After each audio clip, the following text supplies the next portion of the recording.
Kaugnay niyan, makakausap natin live via Zoom ang isa sa mga nagsilbing unang tennis coach at hitting partner ng ating Filipina tennis sensation na si Alex Eala. Coach Ronald Hoven. Magandang araw, Coach Ronald. Salamat sa pagpapaunlak sa aming Good invitation. morning po. And welcome to PTV Sports. Thank you sa pag-invite. Good morning, Coach. Morning po. Salamat po sa pag-invite. Yes, Coach. Now, the entire country is truly celebrating itong victory ni Alex Eala sa Yes, Mubadala po. Open. Now, Coach, matapos yung panalo ni Alex Eala kahapon, nag-post po kayo ng ilang throwback pictures ninyong dalawa. Can you take us through these photos, Coach? Kasi yun, alam mo yung dati, alam mo dito lang kami, nagte-training lang kami, then sumasali kami sa Asia ng mga tournaments and sa juniors. Now, nasa world class stage na siya. So, nakaka-proud talaga si Alex. And I'm so happy para sa kanya. And sobrang happy ko rin.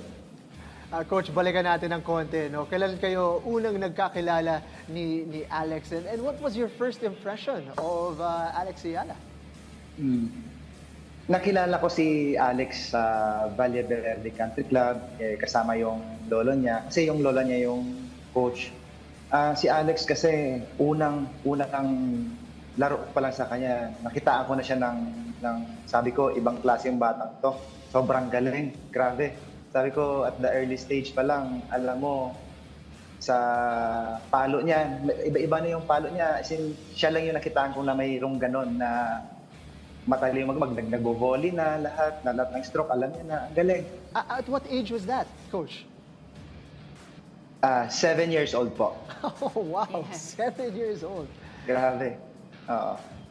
Now, Coach, gaya na nga ng nabanggit nyo, as early as 7 years old, naglalaro na ng tennis ito si Alex Eala. And alam naman natin, pag bata, medyo mahirap pa turuan dahil laro pa yung kanilang iniisip. But what do you think sets Alex Eala apart from the other kids during those moments?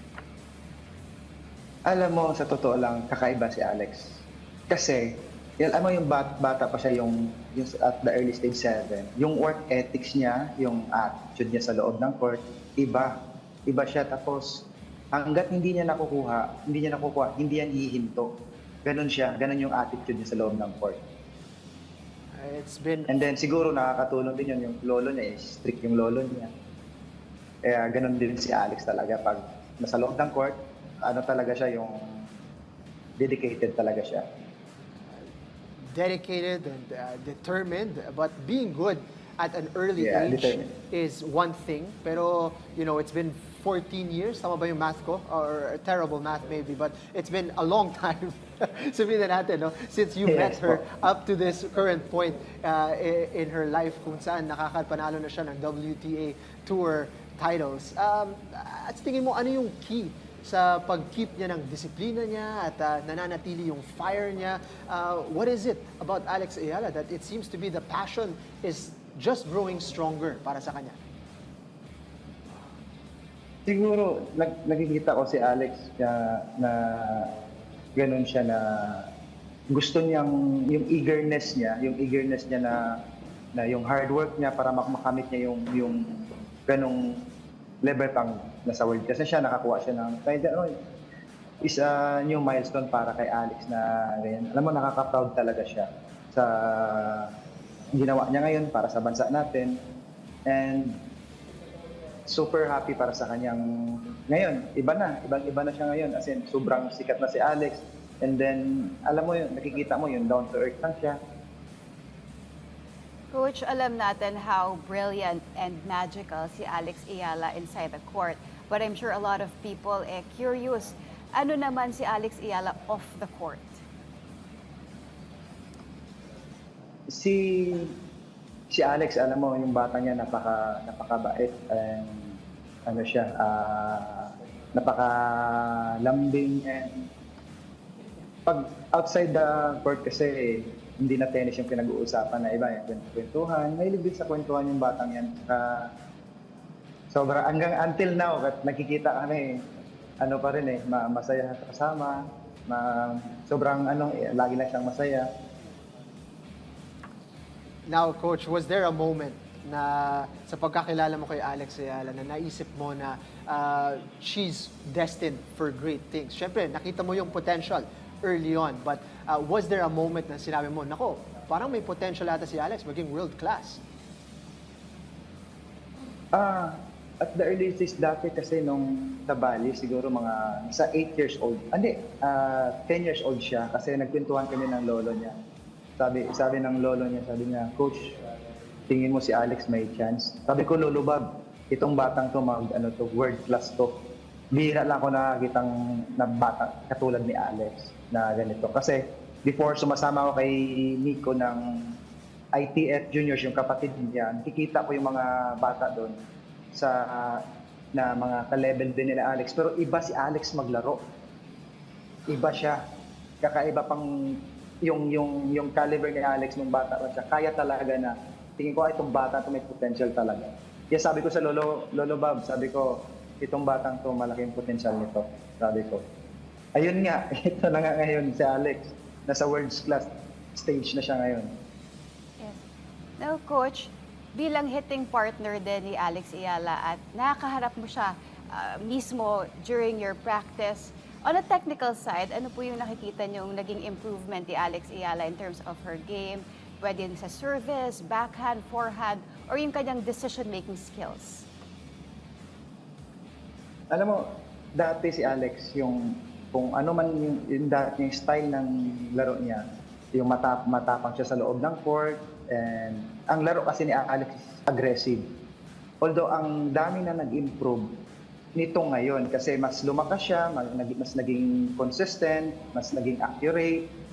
I mean, si Alex, lalo na yung return of serve niya, yun ang pinaka-key niya doon. And then, yung serve niya, malaking factor din na sobrang laki ng in-improve. Si Alex kasi is a offensive player.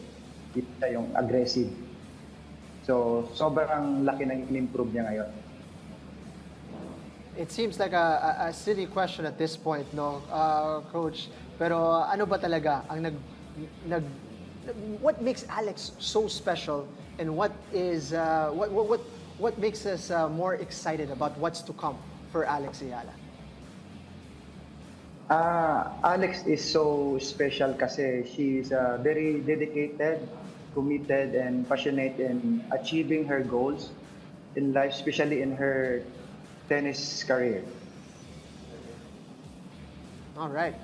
Yes, and we see it, no, in all of her successes, but also her setbacks, no. For example, yung clay season, nakita namin, no, yung hirap na dinaanan ni Alex, and she's overcome it, and now Yes, she's an even better version of herself. Now, I think I just want to ask also, Coach, because time and time again during Alex Ayala's interview, lagi niyang name-mention about her mental resilience and mental strength. Do you think, Coach, paano niya ito din-develop throughout her journey up until now na nakamit niya nga itong WTA 500? Tingin ko napanatili niya siguro dahil sa pangarap niya, sa mga inspirasyon niya sa buhay, si Lolo Bob at yung mga magulang niya, pamilya niya. Kasi si Alex, yung kita mo naman yung hard work niya, yung eagerness niya na makamit to, yung makuha niya yung WTA title. And alam mo, nakaka-proud si Alex na nandiyan sa level na yan. And ako, umaasa ako na marami pang WTA titles yung makukuha niya. And ito nga, yung sa biggest break sa tennis career niya. So, I'm happy para kay Alex. Coach Ronald, thank you so much sa oras na ibinigay mo sa amin ngayong umaga. What a pleasure to be able to speak to somebody na Thank you naging po. malaking bagay dito sa development ni Alex Ayala.